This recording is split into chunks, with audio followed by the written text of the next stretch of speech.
नमस्कार. श्री स्वामी समर्थ सर्वांना. कसे आहात तुम्ही सर्व? अपेक्षा करते की मस्तच असाल. तर आता येत आहे गुढीपाडवा आणि गुढीपाडव्यानिमित्ताने घर कसं लखलखीत स्वच्छ असायला पाहिजे, तर त्याचीच ही माझी पण तयारी चालू होती छोटीशी.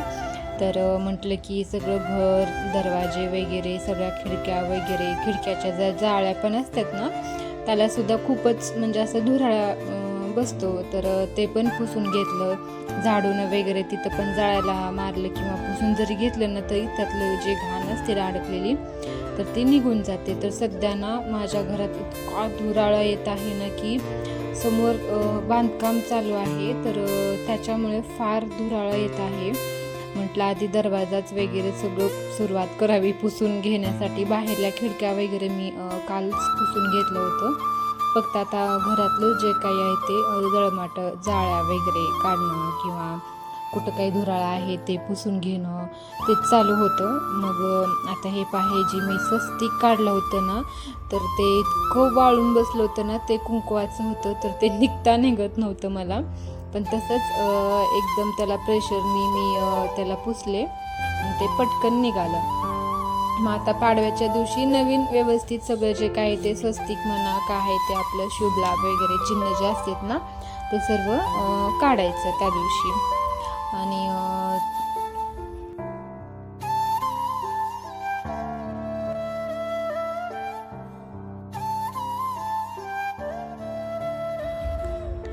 आणि ही जी चौकट वगैरे होती ना, तर इथं चौकटीच्या वरती थोडीशी सांद असल्यासारखी आहे, जे की तिथं पाल जाऊन बसते.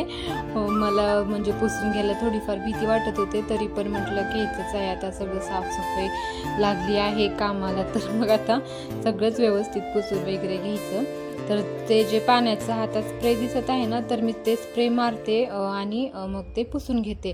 किंवा कधी कधी त्या स्प्रेमध्ये ना मीठ पण टाकते, खडा मीठ, नाहीतर मग आपलं हँडवॉश जे असते ना लिक्विड ते टाकायचं, किंवा डेटॉल वगैरे ते पण टाकून थोडंसं पाण्यामध्ये ते पूर्ण बॉटल भरायची आणि स्प्रे करत सगळं जिथं आपल्याला पुसायचं आहे ते आपण पुसून घेऊ शकतो. म्हणजे की जसं की आता किडे वगैरे लवकर लागत नाहीत किंवा जाळ्या आणि जे कॉक्रोच वगैरे म्हणते ना, तर ते मुंग्या, आता उन्हाळ्यामध्ये फार मुंग्या लागत असतात, येतात, तर ते काही होत नाही त्या स्प्रे मारल्यानंतर. तर त्याच्यामुळं मी ते कधी कधी त्यात ते सगळं सामान मिसळून मी मारते, पुसून घेते सगळं.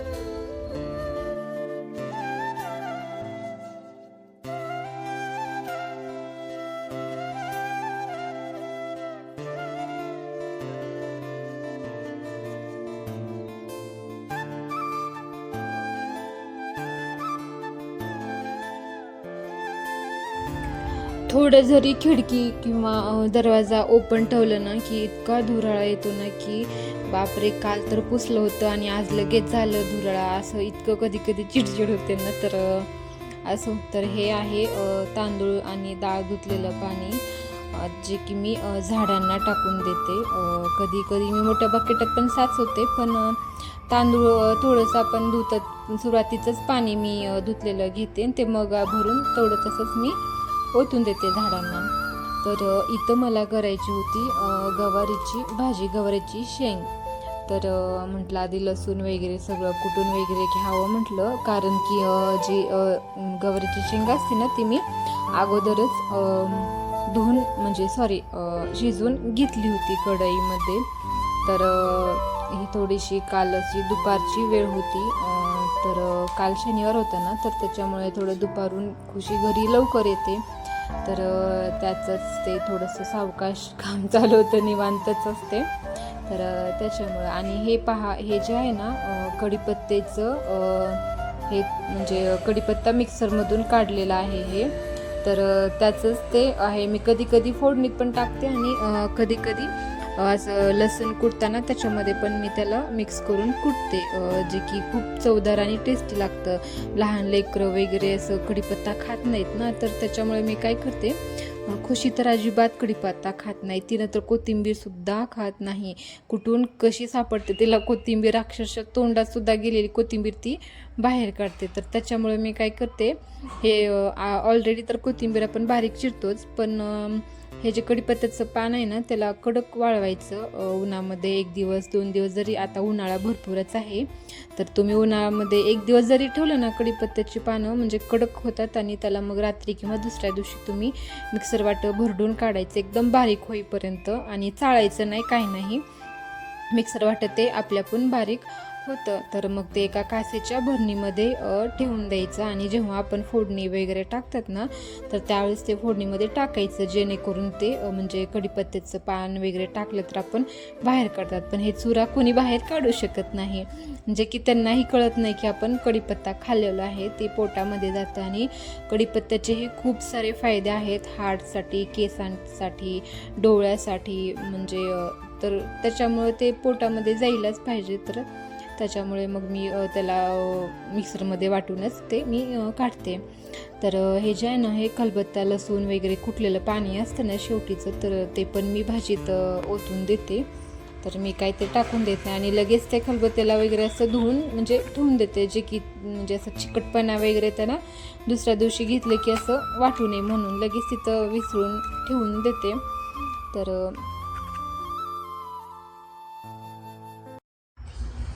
तर इथं माझी गवारीची भाजी बनवून झालेली होती.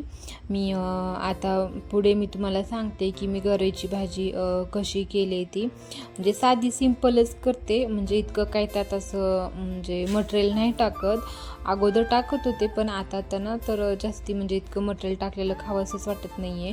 त्यातल्या त्यात उन्हाळा आहे, आता नुसतं म्हणजे पाणीच भरपूर प्यावंसं वाटतंय त्याच्यामुळं. तर मग मी एकदम साधी आणि सिंपलच केली. सध्या खुशीमुळं तर सपकच असतं, तरी ती खाते तिखट, पण म्हटलं थोडंसं सपकच. हे पहा मी लसूण वगैरे सगळं तळून घेतले, त्यात कढीपत्ता वगैरे मी त्यातच टाकले होते, म्हणजे कुटताना लसूण. तर मी थोडंसं इथं ना भाजून घेते ही लसूण वगैरे सगळं.